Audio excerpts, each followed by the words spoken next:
So a few weeks ago, we shared our thoughts on the book Dark Matter. Yep, by Blake Crouch. Not Barty Crouch Jr., much as I wish.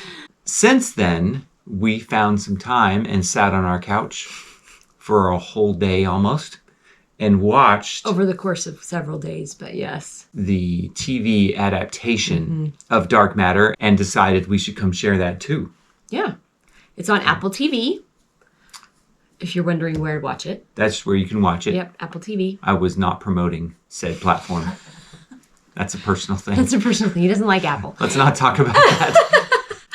Okay. We watched it. Right off the bat, one thing I can say overall, if you're wondering if you should watch this, with a few small caveats, I would say yes. Oh, yeah. Of all of the book to film or TV or whatever adaptations I have seen, this was one of the better ones. Yes. In that it stuck to the book. Yep. And that is because Blake was the screenwriter for it.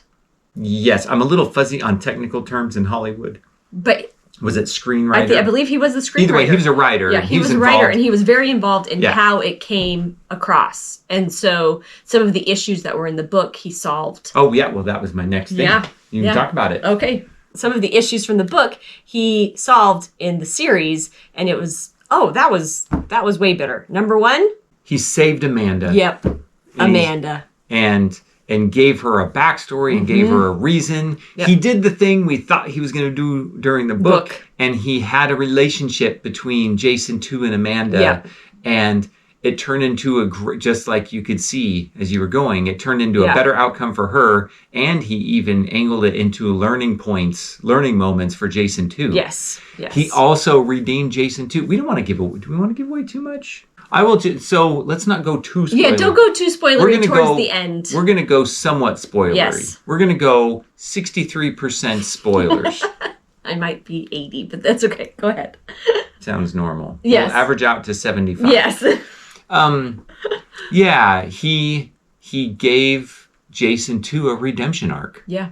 Which was not in the book. Nope. And it all came together nicely. This was a great adaptation because the things they changed to put it into the film format were actually additive to the book. Yep. It felt less like they had to wrench things out of the book and rearrange and that sort of thing, and more like he got a chance to revise. And improve again. Yeah. And so that was great. I thought, it was very good.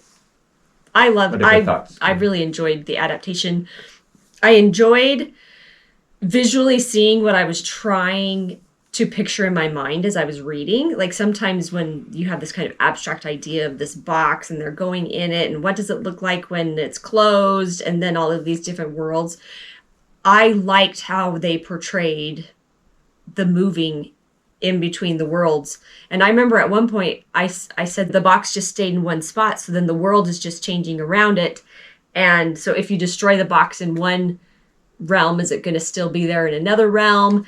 Like, while that answer wasn't given, it was true that you were able to visually see, that box stayed in that one spot. And then the world just changed around it. Not to argue with myself, I did just say the changes that were made were additive. There were a few little things, right? You have to adapt a book into a film format, things that have to change and you have to deal with. So you make decisions, and not all of them were perfect. They added some storyline, some backstory to a few characters, specifically Leighton. That did not it didn't take away from the book. No. Or the storyline as all. Yeah, it didn't really, for me, add to the storyline. What my hunch is that they are setting up a potential season 2. Expanding on the world. Yeah, expanding on it. And Leighton or Ryan are in situations that either one of them could be subjects, or both. Even in one sense, Amanda could show up again. So, those weren't my favorite. It was okay. It's 9 episodes, and each one is roughly an hour. So, surprisingly, the movie series is like the same length of the audiobooks. Just about. It roughly matches. But it moves at a really slow pace because you're getting all of these backstories that you didn't get in the book. And I enjoyed seeing more of Jason 2's story and how that played into it. But it just moves pretty slowly for a thriller. There were no jump scares, which I appreciated. There were moments where it was like, something's gonna happen, and the music is building, and we might have muted those moments.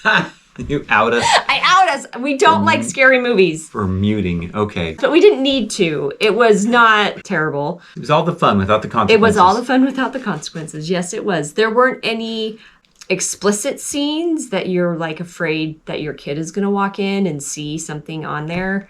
The language, there was more language in the movie than there was in the book. And that just is totally unnecessary. Yeah, that was probably one of the biggest downers for me. Yeah. I like to think I have a very clean mouth. You have a very clean mouth. The language in this show, he says, all the characters say the F word.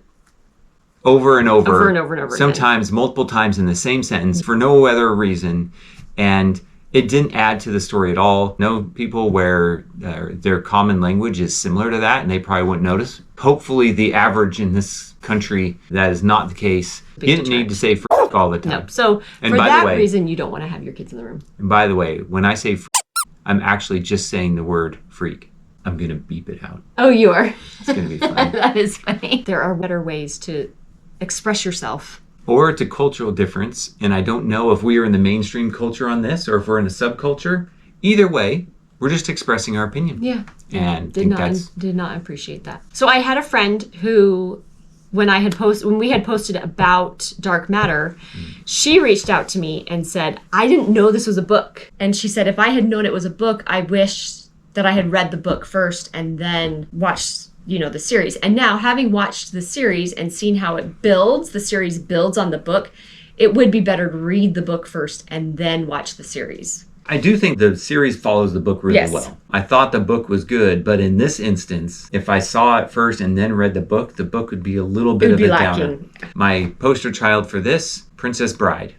I am a Princess Bride fan. Yep. I'm one of those people that loves to sit there and tries to recite the lines as you watch the movie. He has a shirt that says "As You Wish." You got me that shirt. I know I got you that shirt. After years of watching the movie, when I finally went back and read the book, it was almost like I was reading the screenplay. It is like lines of text straight turned into dialogue in the movie. Yeah. And it was so one-to-one that the book was actually not as fun. It's like, oh, well, at this point, I could just watch the movie. So the book is usually better because it gives you so much more. It's visually more appealing, and the movie can be just as good as the book. I just read Twilight for a book club, and I've read the series now 3 or 4 times. I decided to do a movie marathon afterwards. I'm like, I think you could just watch the movies, although they are a little boring and the acting is terrible. We are far afield here. Harry Potter, the first 3 movies, fantastic book adaptations. Some of the characters that change, the roles that change, the scene, they had to mess with the plot. They had to mess with the plot. Because they were taking a longer book and squeezing it into a 2-hour movie. Yep. With the TV adaptations, they don't have to do that. We both said when we were reading the book that the first quarter to third of the book was slow. Yes. And the first 3 episodes of the TV show could have been 2. Certainly the first 5 should have been 4. That's another thing they could have fixed. As you said, they were laying a lot of groundwork. Yep. Yeah, I thought it was great. Highly recommend. The ending was very satisfying, which I appreciated. Go watch the show. Go watch it. Find an edited bleeper version if you can. VidAngel it to take out all the F-bombs. No, they even do that with Apple TV. But I don't know if they do. There is some violence at the end.